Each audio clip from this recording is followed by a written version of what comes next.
Hello everyone, welcome back with me again in this channel. So on today's tutorial I'm going to show you where you can find this singularity bait or bobbers in fish eggs. So if you want to have this singularity bait with 380 luck and 1.2 mutation change, and you're wondering where to buy this bait, you can just follow my guide in here. So first, on the Fisherman Island, you can just find the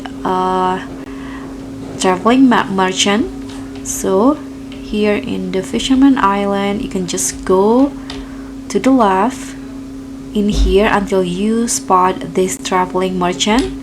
So just go to the boat in here and talk to the alien merchant to view the shop, and here you can buy the singularity bait if you haven't. There are also another items available. So that's pretty much all. Thank you so much for watching. Don't forget to like, comment and subscribe. Also click on the thanks. I'll see you in the next one.